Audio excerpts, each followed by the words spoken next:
Digestive system अर्थात पाचन तंत्र बायोलॉजी का एक इम्पोर्टेंट टॉपिक है।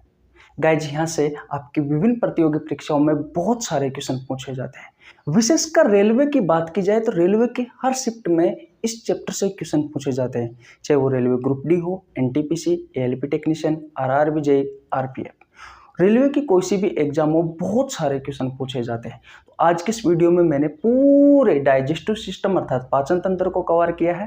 पाचन तंत्र से रेलवे में जितने भी क्वेश्चन पूछे गए हैं इस वीडियो में मैं आपको सारे के सारे ही क्वेश्चन करवाने वाला हूं, कॉन्सेप्ट के साथ में, बिल्कुल आसान भाषा में। इसलिए वीडियो को शुरू से लेकर के एंड तक जरूर देखना, आपको बहुत सारी चीजें नई सीखने को मिलेगी। तो सबसे पहले आप चैप्टर का नाम लिख लीजिए, डाइजेस्टिव सिस्टम। डाइजेस्टिव सिस्टम अर्थात पाचन तंत्र। तो सबसे पहले इस चैप्टर का मीनिंग समझ लेते हैं कि एक्चुअली में इस चैप्टर में हम किसके बारे में पढ़ते हैं। उसके बाद में एक एक करके हम भैया क्वेश्चनों की ओर आगे बढ़ेंगे। डाइजेस्टिव सिस्टम अर्थात पाचन तंत्र। यहाँ पर आपको एक शब्द दिखाई दे रहा है, यहाँ पर आपको एक टर्म दिखाई दे रहा है, सिस्टम या आप तंत्र कहते हैं। एक्चुअली में है क्या ये सिस्टम? जब बायोलॉजी का इंट्रोडक्शन पढ़ाया जाता है तब आपसे कहा जाता है कि जब कोशिका समूह बना लेती है सॉरी जब कोशिका समूह बना लेती है तो टिश्यू का निर्माण होता है। किसका निर्माण होता है? जब कोशिका सेल, जब बहुत सारी सेल समूह बना लेती है, जब बहुत सारी सेल समूह बना लेती है तो टिश्यू का निर्माण होता है। और जब टिश्यू समूह बना लेते हैं तो ऑर्गन का निर्माण होता है। और जब ऑर्गन समूह बना लेते हैं तो ऑर्गन सिस्टम का निर्माण होता है। और ऑर्गन सिस्टम जब समूह बना लेते हैं तो एक लिविंग बॉडी का निर्माण होता है। किसका निर्माण होता है? एक सजीव शरीर का निर्माण होता है। मैं आपको बता दूं, सजीवों के शरीर की जो सबसे छोटी इकाई होती है वो होती है कोशिका। जब भी किसी सजीव का निर्माण होता है तो सबसे पहले उसमें एक कोशिका का निर्माण होता है। इस कोशिका में सेल डिवीजन की प्रोसेस होती है और एक कोशिका से बहुत सारी कोशिकाएं बनती है। जब ये कोशिका समूह बना लेती है तो टिश्यू उत्तक का निर्माण होता है।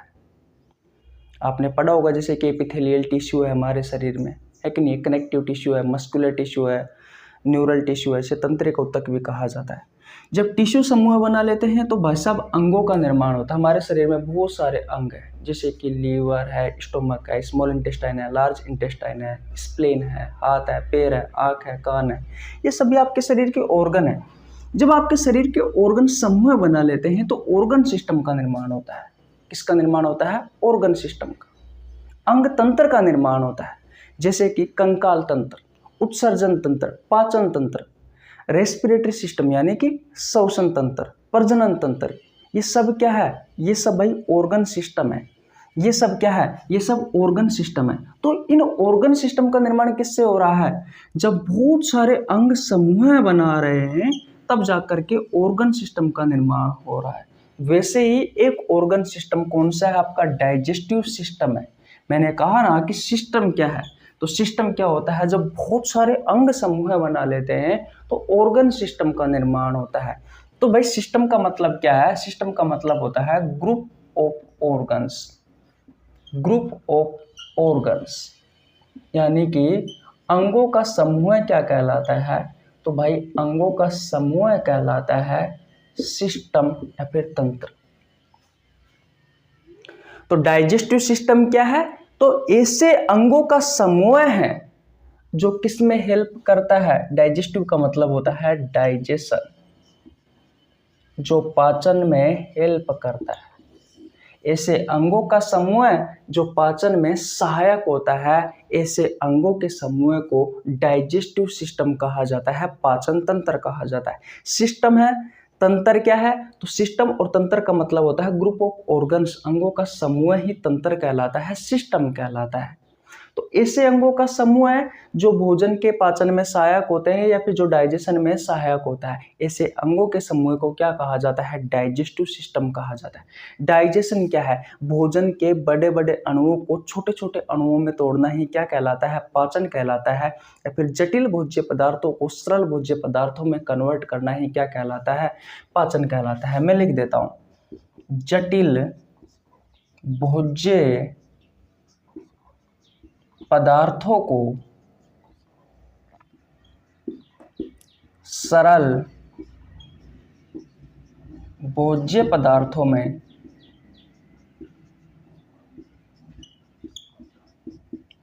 परिवर्तन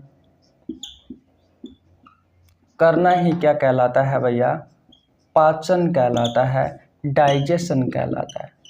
अरे भैया, जब आप खाना खाते हो तो भोजन का पाचन होता है या नहीं होता?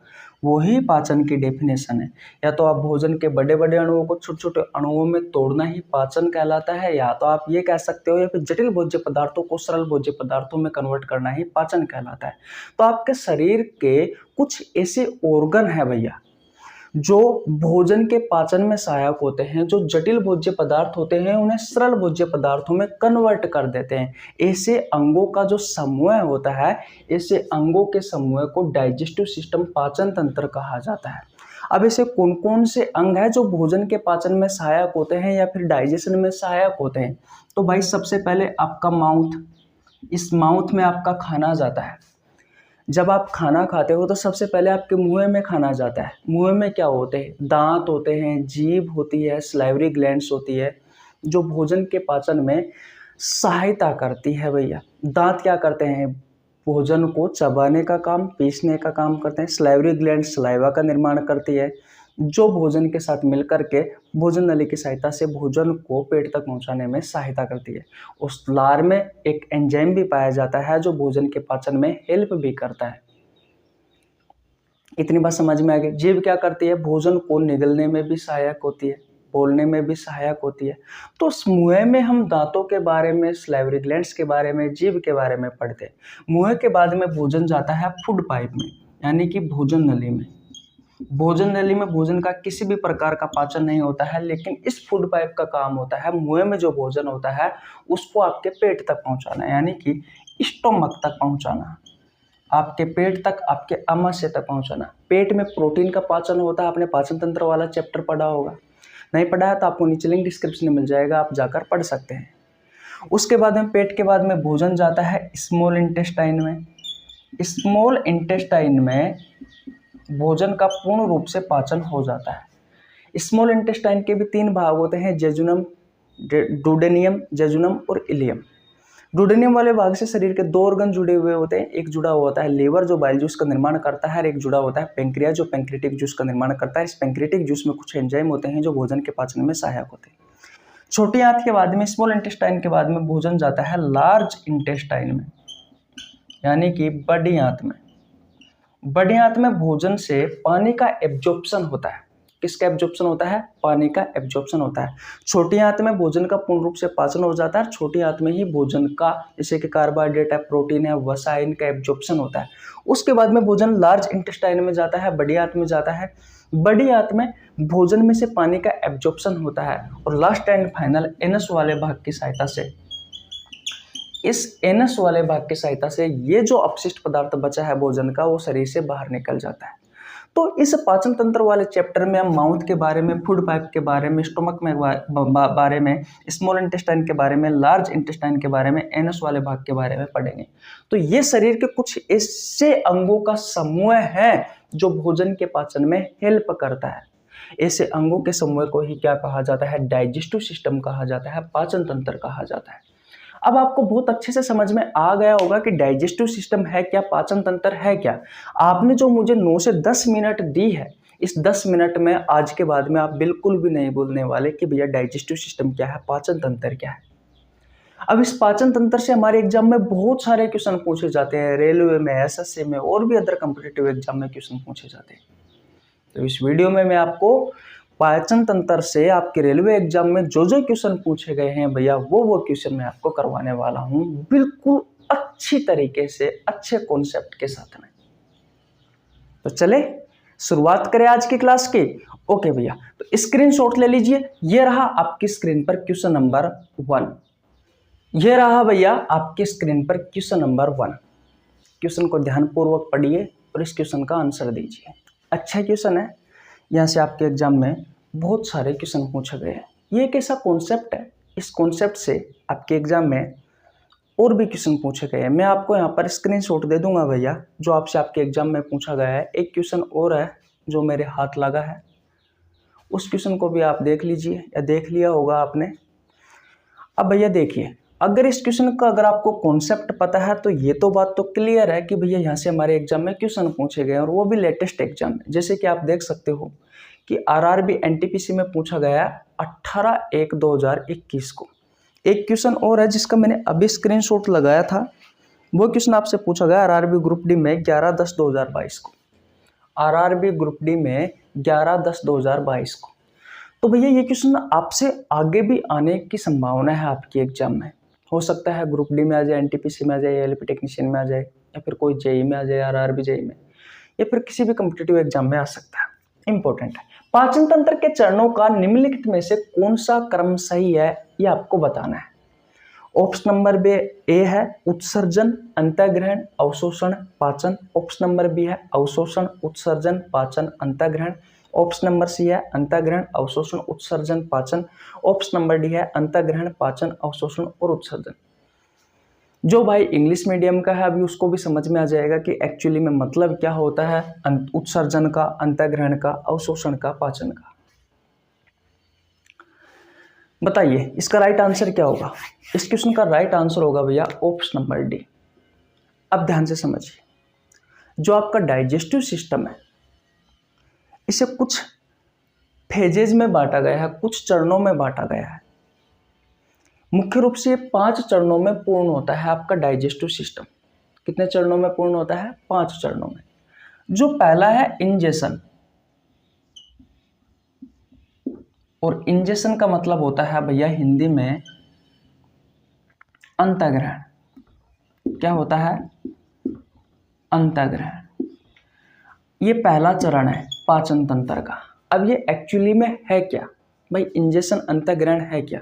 इसमें क्या होता है भैया, हम भोजन का सेवन करते हैं। इसमें क्या करते हैं? हम भोजन का सेवन करते हैं। जैसे कि आपकी थाली में कोई खाना पड़ा हुआ है, उसको हमने उठाया और आपके मुंह में रख लिया, तो क्या हो गया? ये भोजन का सेवन करना हो गया। तो आपने उठाया और आपने भोजन को मुंह में ले लिया, यानी कि आपने भोजन को ग्रहण किया। इतनी बात क्लियर है? तो इंजेशन का मतलब क्या होता है? अंतःग्रहण। दूसरा चरण है भैया आपके पाचन तंत्र का डाइजेशन। क्या है? डाइजेशन। यानी कि सबसे पहले आपने जैसे ही मुंह में खाना रखा तो उसके बाद में क्या स्टार्ट होगा? उसके बाद में भैया पाचन स्टार्ट होगा, डाइजेशन स्टार्ट होगा, जिसे हिंदी में कहा जाता है पाचन। अब पाचन में आप सभी को पता है भोजन के जो मुख्य अवयव होते हैं जैसे कि कार्बोहाइड्रेट, प्रोटीन, वसा, इनका क्या होता है? इनका भैया पाचन होता है, इनका डाइजेशन होता है, क्योंकि इनसे ही हमें क्या मिलती है? एनर्जी मिलती है। तो आप सभी को पता है आपके मुंह में भोजन होता है। जैसे ये भोजन आपके मुंह में गया तो दांत क्या करते हैं? उससे छोटे छोटे भागों में कन्वर्ट करना स्टार्ट कर देते हैं। भोजन को चबाने का, पीसने का कार्य कौन करता है? आपके दांत करते हैं। सलाइवरी ग्लैंड्स होती है आपके मुंह में जो सलाइवा का निर्माण करती है, जो लार का निर्माण करती है। लार क्या करती है? भोजन को चिपचिपा बना देती है। और लार में लाइसोजाइम एंजाइम पाया जाता है। अभी सेकंड क्वेश्चन में मैं आपको बताऊंगा कि लार में लाइसोजाइम एंजाइम और सलाइवरी एमाइलेज एंजाइम से आप टाइलिन एमाइलेज एंजाइम भी कहते हैं।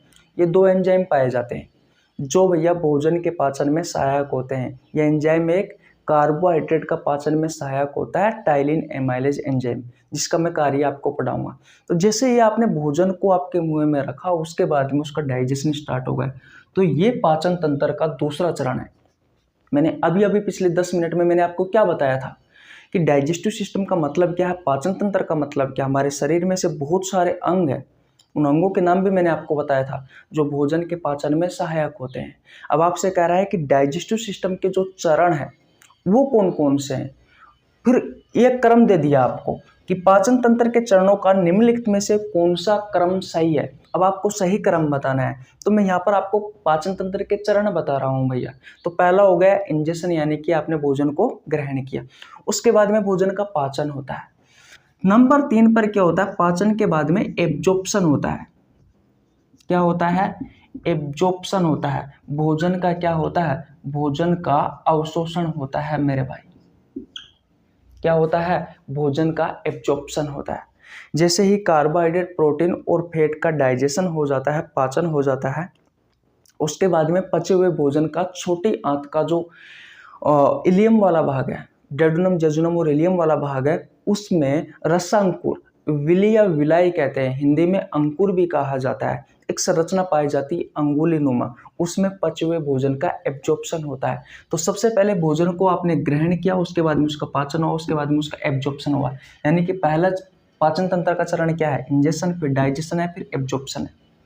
नंबर 4 पर क्या आता है? नंबर 4 पर आता है भैया असिमिलेशन। असिमिलेशन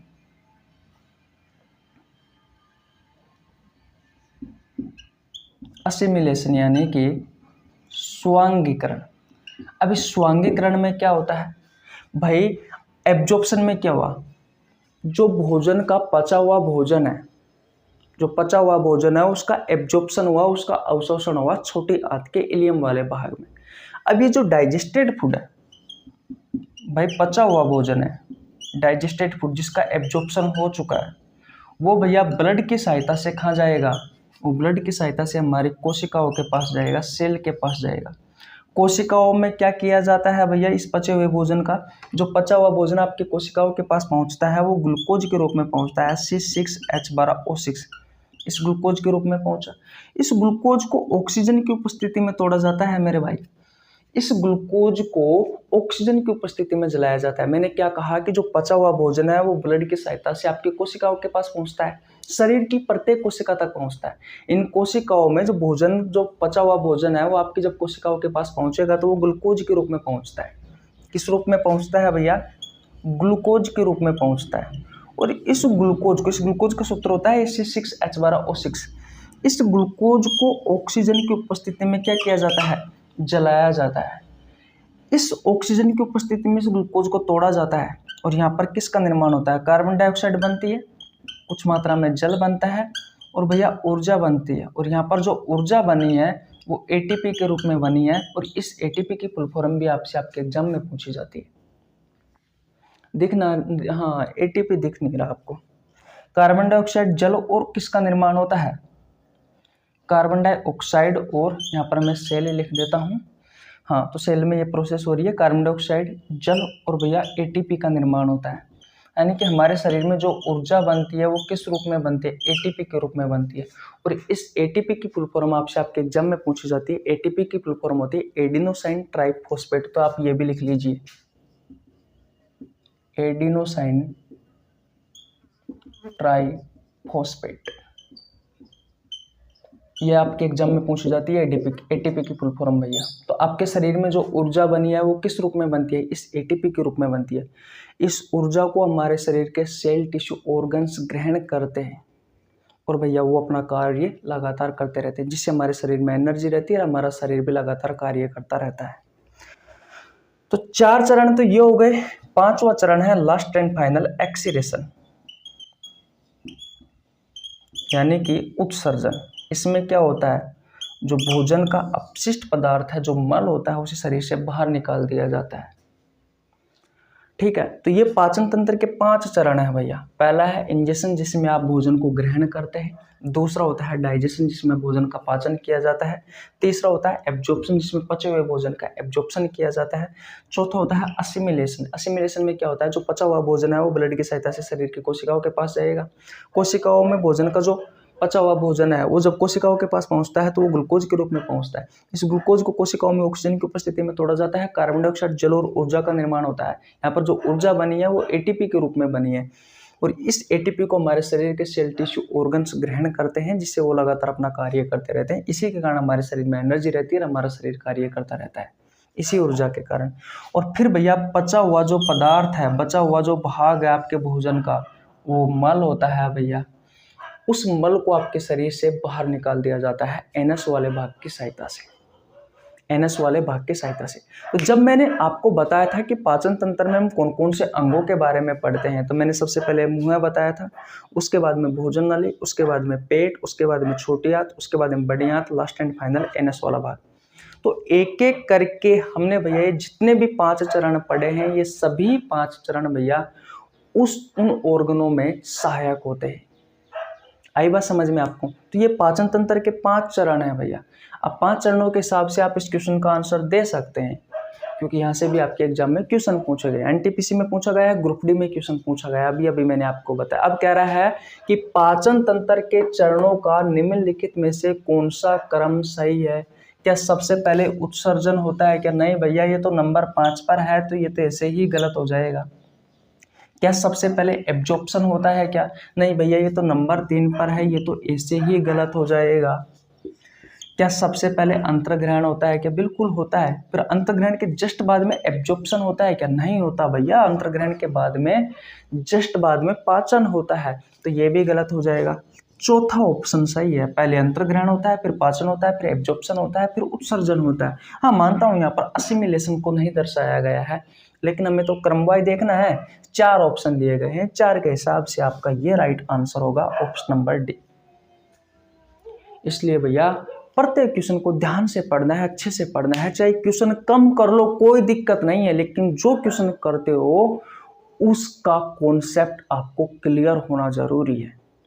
इसलिए आप वीडियो को लाइक कर दीजिए। अगर आपको ये क्वेश्चन बहुत अच्छे से समझ में आया है तो आपके छोटे भाई के लिए एक प्यारा सा कमेंट कर दीजिए। चैनल पर नए तो चैनल को जरूर सब्सक्राइब कर लेना, बेल आइकन को प्रेस कर लेना, ताकि आपके पास हमारे वीडियो का नोटिफिकेशन टाइम टू टाइम पहुंच सके। गाइज, मैंने बायोलॉजी के जितने भी चैप्टर है उन सभी चैप्टरों के मैं आपको प्रीवियस ईयर के क्वेश्चन करवा रहा हूँ। एक बैच है जन शताब्दी एक्सप्रेस बैच, जिसमें मैं अब तक आपको बायोलॉजी के इंपॉर्टेंट 7 चैप्टरों के प्रीवियस ईयर के क्वेश्चन कंप्लीट करवा चुका। 7वां चैप्टर थोड़ा अधूरा है, कंकाल तंत्र वाला चैप्टर, लेकिन लगभग वो भी कंप्लीट, उसमें 10 क्वेश्चन रह रहे हैं, मैं आपको बहुत जल्दी करवा दूंगा। और आपके एग्जाम के पहले वो जन शताब्दी एक्सप्रेस बैच में जितने भी बायोलॉजी के चैप्टर आते हैं आपके कॉम्पिटिटिव एग्जाम में, वो सभी चैप्टरों के प्रीवियस ईयर के क्वेश्चन मैं आपको कंप्लीट करवा दूंगा। तो अगर आपने नहीं दिया है, नहीं देखी है अगर वो वीडियो, वो बैच में अगर आप नहीं जुड़े हो, तो आपको नीचे लिंक डिस्क्रिप्शन में मिल जाएगा, आप जाकर देख लीजिए। बहुत अच्छे से एक एक चीज़ बड़े अच्छे कॉन्सेप्ट के साथ में मैंने आपको सिखाई है। हो सकता है कि भैया मैं नया अभी सीखा हूँ और अभी भी सीख ही रहा हूँ, मुझे पढ़ाने का कोई एक्सपीरियंस नहीं है, फिर भी मैं कोशिश करता हूँ कि आपको अच्छी अच्छी चीज़ें आपके पास पहुँचाने की कोशिश करूँ, ताकि आपका अधिक से अधिक फायदा हो सके। तो आप जाकर देख लीजिएगा। हो सकता है बोलने में कोई चूक हुई तो माफ़ कर देना भैया, लेकिन आपको जो कॉन्सेप्ट सिखाया है वो कॉन्सेप्ट बहुत ज़्यादा इंपॉर्टेंट है आपके एग्जाम के लिए। ठीक है भैया, तो ये पहला क्वेश्चन आपको समझ में आ गया? ओके, यहाँ से एक क्वेश्चन और पूछा गया है जिसकी स्क्रीनशॉट मैंने आपको शुरुआत में ही दे दिया है। ओके, अब सेकंड क्वेश्चन की ओर चलते हैं, जहाँ से आपके एग्जाम में बहुत सारे क्वेश्चन पूछे गए हैं, रेलवे ग्रुप डी में, एनटीपीसी में, एलपी टेक्नीशियन में, आरआरबी में। चलिए भैया, ओके भैया, स्क्रीनशॉट ले लीजिए, ले लिया? ओके, देखिए भैया, ये रहा आपकी स्क्रीन पर question number second. Question number second कहता है कि मानव में पित्त का स्राव होता है। आपके ऑप्शंस है pancreas, liver, small intestine, stomach. ये क्वेश्चन आपसे आरआरबी जेईई में 14/12/2014 को पूछा गया है। मैं आपको बता दूं, पाचन तंत्र में सबसे ज्यादा जो क्वेश्चन पूछे जाने वाला कॉन्सेप्ट है वो ये कॉन्सेप्ट है।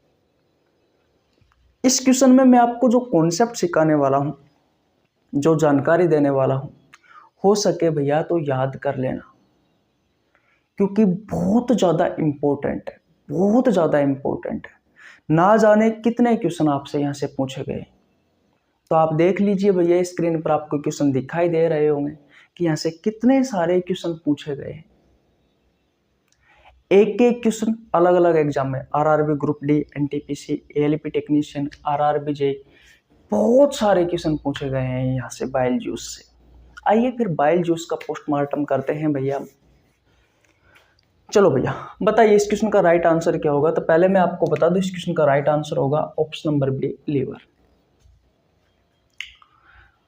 चले भैया, ओके, देखो लीवर, ये जो लीवर होता है ना, इसे हिंदी में कहा जाता है यकृत, और इसे जिगर भी कहा जाता है भैया। क्या कहा जाता है? जिगर कहा जाता है। ठीक है, ये छोटी आंत के डूडोनियम वाले भाग से जुड़ा हुआ होता है। किससे जुड़ा हुआ होता है? जो छोटी आंत का, जो आपकी स्मॉल इंटेस्टाइन है, जो आपकी छोटी आंत है, उसका जो डूडेनियम वाला भाग होता है, अंतःग्रहणी वाला भाग होता है, इससे जुड़ा हुआ होता है। डूडेनियम को हिंदी में अंतःग्रहणी ही कहा जाता है ना, कि कुछ और कहा जाता है। मैं देख लेता हूं भैया, ताकि आपको गलत ना सिखा सकूं। कोई दिक्कत थोड़ी ना है देखने में, चोरी थोड़ी ना कर रहे हैं। हाँ भाई, अंतःग्रहणीय कहा जाता है। करने को तो चोरी ही कर रहे हैं, लेकिन सच्ची चोरी कर रहे हैं, कह करके कर रहे हैं, कोई बात नहीं। देखो, मैंने कहा कि जो लीवर होता है आपका, जो यकृत होता है, ये स्मॉल इंटेस्टाइन यानी कि छोटी आंत के डुओडेनियम यानी कि अंतःग्रहणी वाले भाग से जुड़ा हुआ होता है। और इस भाग से सिर्फ लीवर जुड़ा नहीं रहता, इस भाग से पेंक्रियाज भी जुड़ा हुआ रहता है। एक मिनट रुकना है, सॉरी यार।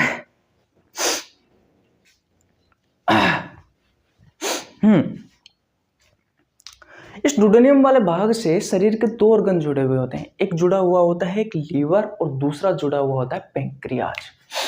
एक लीवर और दूसरा पेंक्रियाज यानी कि अग्नाशय। ठीक है भाई, ओके। अब ध्यान से समझिए, ये जो लीवर होता है ये बाइल जूस का स्राव करता है, बाइल जूस का। अब बाइल जूस के बारे में आपने पाचन तंत्र में पढ़ा होगा, इसे हिंदी में कहा जाता है पित्रस।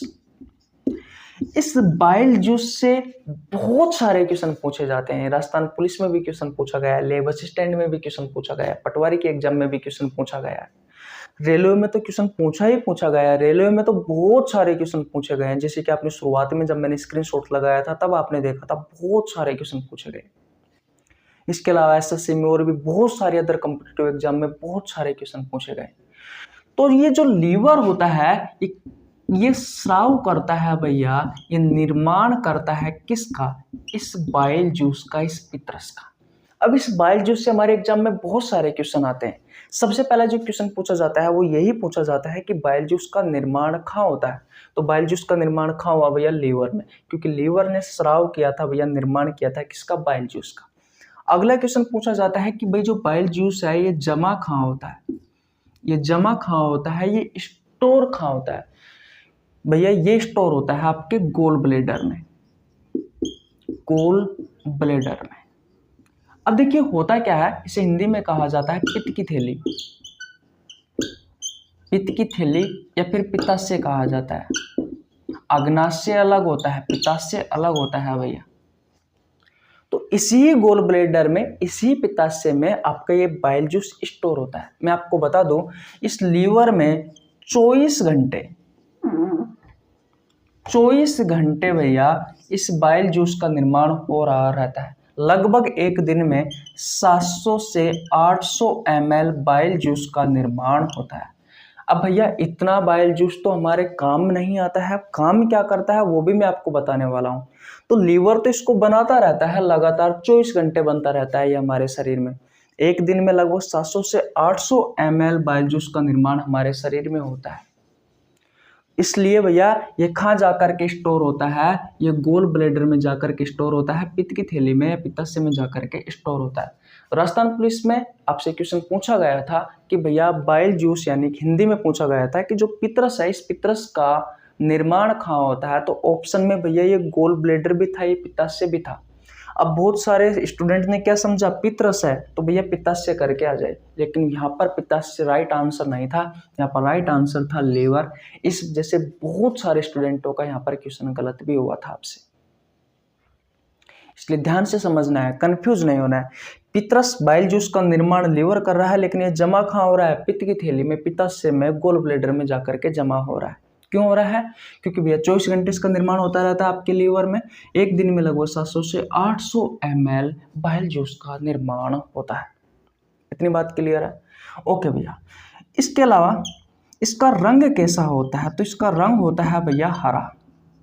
अब हमारे शरीर में जिसका जो भी रंग है, जैसे कि हमारे ब्लड का रंग लाल होता है, तो लाल किसके कारण होता है? हीमोग्लोबिन वर्णक के कारण।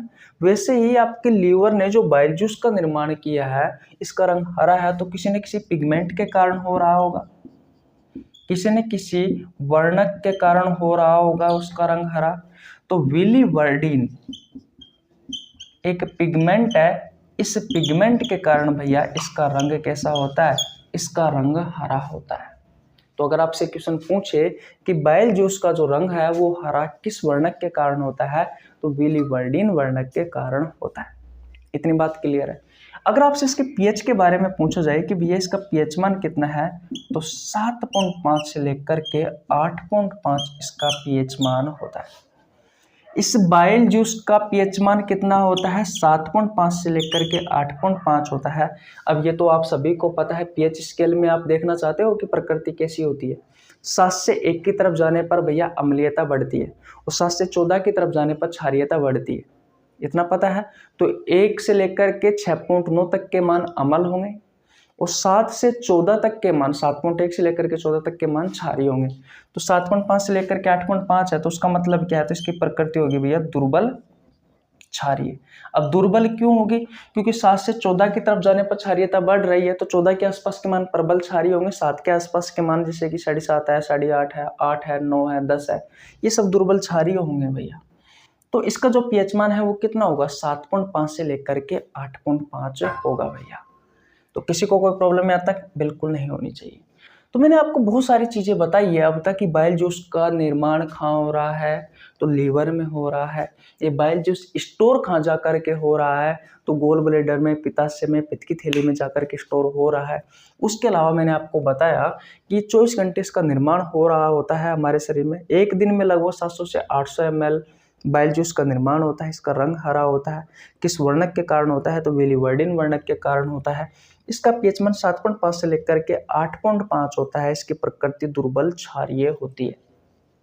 इसकी प्रकृति कैसी होती है, इसकी प्रकृति भैया दुर्बल क्षारीय होती है। इतनी बात क्लियर है, किसी को कोई प्रॉब्लम। अब इसका मुख्य कार्य क्या है, देखो ये जो कार्य करता है ना, ये कार्य स्मॉल इंटेस्टाइन में आकर करता है। देखो ध्यान से समझना मैं क्या कहना चाह रहा हूँ। मैं ये कहना चाह रहा हूँ कि भैया इस बाइल जूस का निर्माण तो लीवर में हुआ, ये जमा गोल ब्लैडर में जाकर के हुआ, लेकिन जब कार्य करने की बारी आई तो ये कार्य कहाँ जाकर के करता है भैया, आपकी स्मॉल इंटेस्टाइन में करता है। जब मैंने आपको शुरुआत में बताया था, जब स्टार्ट किया था कि भैया स्मॉल इंटेस्टाइन के डुओडेनियम वाले भाग से लीवर जुड़ा हुआ होता है, ये लीवर बाइल जूस का निर्माण करता है। अब आपको समझ में आया कि ये लीवर क्यों जुड़ा हुआ होता है छोटी आंत के डुओडेनियम वाले भाग से।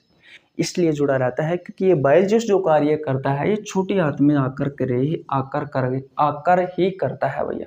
क्या काम करता है, तो मैं आपको बता दूं, ये फैट या लिपिड्स के, फैट कह दीजिए, लिपिड कह दीजिए, वसा कह दीजिए, इसके डाइजेशन में हेल्प करता है भैया। इसके डाइजेशन में हेल्प करता है। ये वसा के पाचन में सहायक होता है बाइल जूस। कैसे पाचन करता है, तो वसा की जो बड़ी बड़ी गोलियां होती है भाई, वसा की जो बड़ी बड़ी गोलियां होती है, इन वसा की बड़ी बड़ी गोलियों को ये छोटी छोटी गोलियों में तोड़ देता है, छोटी छोटी गोलियों में तोड़ देता है। और उसे ही क्या कहा जाता है, उसे ही कहा जाता है भैया, उसे ही क्या कहा जाता है, उसे ही वसा का पायसीकरण कहा जाता है।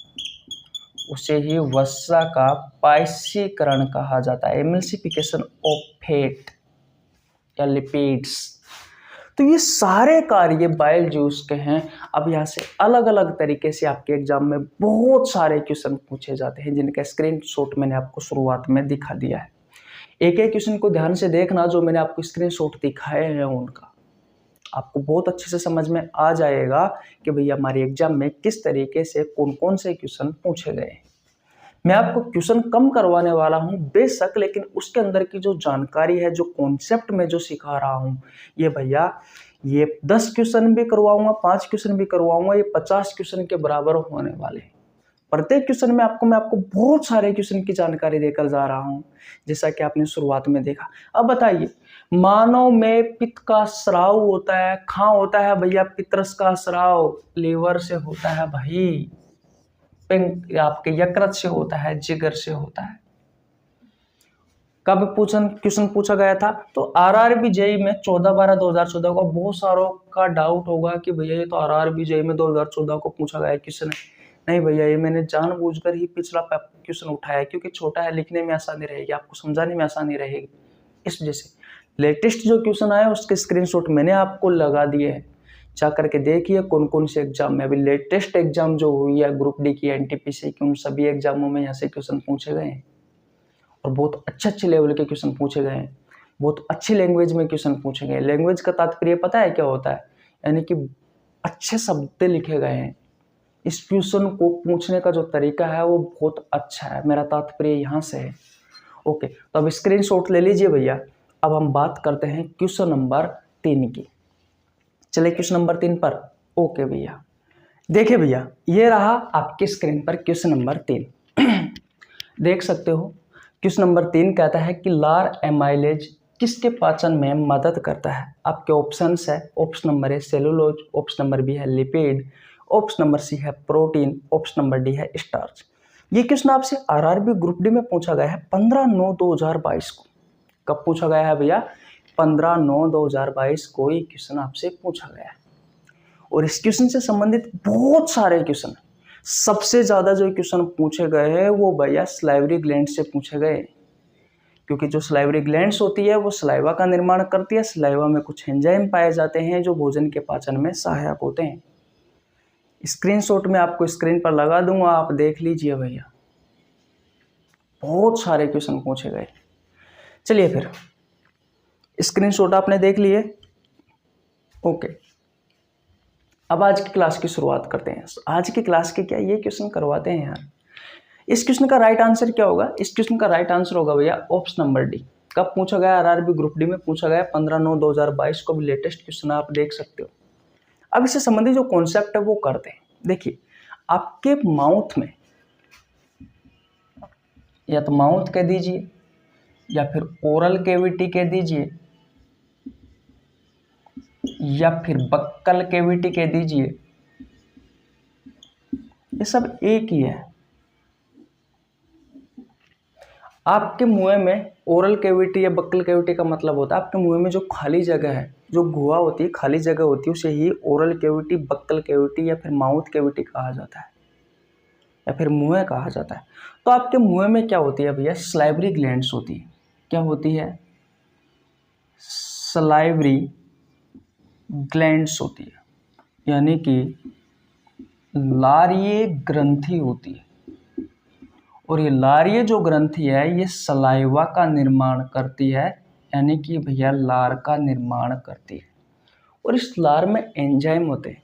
लेकिन सबसे पहले मैं आपको बता देता हूँ कि ये सलाइवरी ग्लैंड्स की संख्या कितनी है और ये भैया कहाँ होती है और कितना % लार का निर्माण करती है, कौन कौन से ग्रंथि। देखिए, जो सलाइवरी ग्लैंड्स होती है ये 3 पेयर होती है।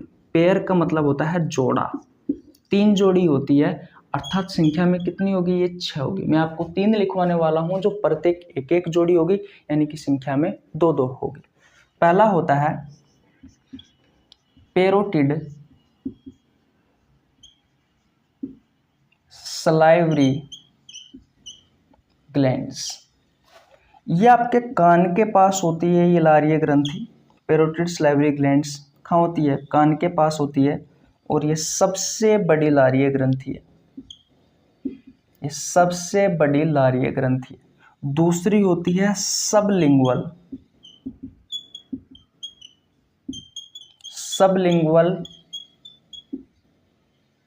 Salivary glands. ये आपकी जीभ के नीचे होती है भैया, और ये सबसे छोटी होती है, ये सबसे छोटी होती है। दोनों ही एक एक जोड़ी होती है, यानी कि संख्या में 2 होती है। तीसरी होती है भैया सबमैंडिबुलर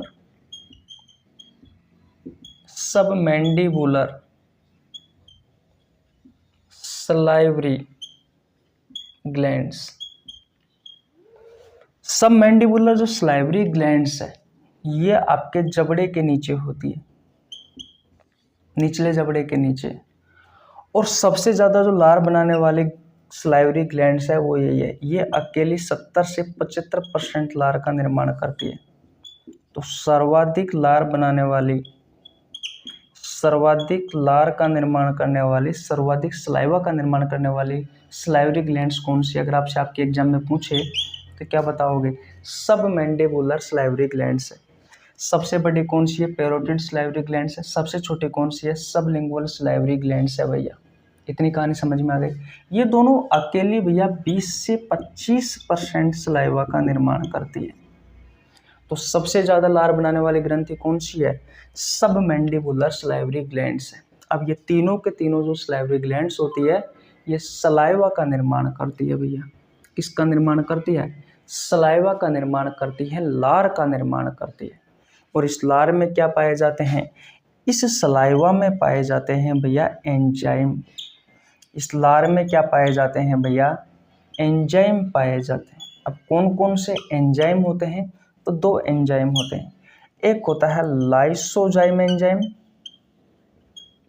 और दूसरा होता है भैया सलाइवरी अमाइलेज एंजाइम। इसे हम किस नाम से जानते हैं? इसे हम भैया टाइलिन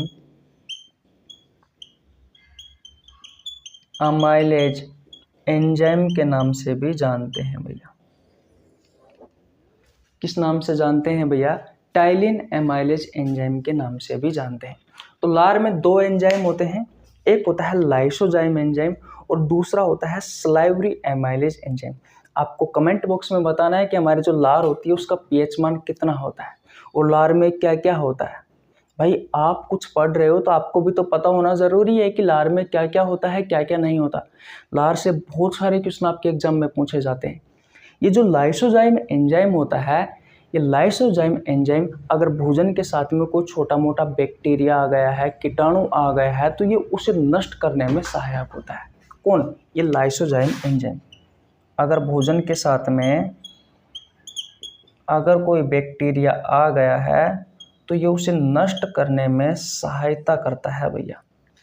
और ये सलाइवरी एमाइलेज एंजाइम है, ये इम्पोर्टेंट है भैया। अब ये क्या काम करता है? तो कार्बोहाइड्रेट आपने पढ़ा है, कार्बोहाइड्रेट में एक जटिल कार्बोहाइड्रेट होता है जिसे स्टार्च कहा जाता है। जिसे क्या कहा जाता है? स्टार्च कहा जाता है। स्टार्च के बारे में अगर आपसे क्वेश्चन पूछे कि स्टार्च क्या है, तो एक प्रकार का जटिल कार्बोहाइड्रेट है। इस स्टार्च को ये जो सलाइवरी एमाइलेज एंजाइम है, जो टाइलिन एमाइलेज एंजाइम है, ये भैया इसे माल्टोज शुगर में कन्वर्ट कर देता है। तो कुछ इस तरीके से ये माल्टोज शुगर जो होता है ये भी एक प्रकार का ही कार्बोहाइड्रेट है, लेकिन ये भैया डाइसेकेराइड कार्बोहाइड्रेट है। ये आगे जाकर के मोनोसेकेराइड कार्बोहाइड्रेट में टूटेगा, ये आगे जाकर के ग्लूकोज प्लस ग्लूकोज में टूटेगा। तो यहाँ पर कार्बोहाइड्रेट का पाचन तो हुआ है। मैंने कहा था कि मैंने कहा था आपसे कि जो पाचन होता है वो भोजन के बड़े बड़े अणुओं को छोटे छोटे अणुओं में तोड़ना ही पाचन कहलाता है, या फिर जटिल भोज्य पदार्थों को सरल भोज्य पदार्थों में कन्वर्ट करना ही पाचन कहलाता है। तो यहाँ पर कार्बोहाइड्रेट का पाचन हो रहा है। मैंने कहा कि एक प्रकार का जटिल कार्बोहाइड्रेट है स्टार्च, और इस स्टार्च को भैया ये जो सलाइवरी एमाइलेज एंजाइम है या फिर टाइलिन एमाइलेज एंजाइम है, जिसने माल्टोज शुगर में कन्वर्ट कर दिया है। किस में कन्वर्ट कर दिया है? माल्टोज शुगर में। जो माल्टोज शुगर है वो भी एक प्रकार का डाइसेकेराइड कार्बोहाइड्रेट। यहाँ पर कार्बोहाइड्रेट का पूर्ण रूप से पाचन नहीं हुआ है। आपके मुंह में सलाइवरी ग्लैंड्स होती है जो भैया स्टार्च को माल्टोज शुगर में कन्वर्ट कर देती है, लेकिन यहाँ पर कार्बोहाइड्रेट का पूर्ण रूप से पाचन नहीं होता। आपकी छोटी आंत में ही भैया कार्बोहाइड्रेट का पूर्ण रूप से पाचन होता है। आगे जाकर के ये maltose sugar glucose plus glucose में टूटेगा, तब जाकर के कार्बोहाइड्रेट का पूर्ण रूप से पाचन होगा। लेकिन आपको याद रखना है, आपके मुंह में कार्बोहाइड्रेट का पूर्ण पाचन होता है। आपके मुंह में जो स्टार्च होता है उस स्टार्च को माल्टोज शुगर में तोड़ा जाता है। किसके द्वारा? सलाइवरी एमाइलेज एंजाइम में टाइलिन एमाइलेज एंजाइम के द्वारा। स्टार्च एक प्रकार का जटिल कार्बोहाइड्रेट है।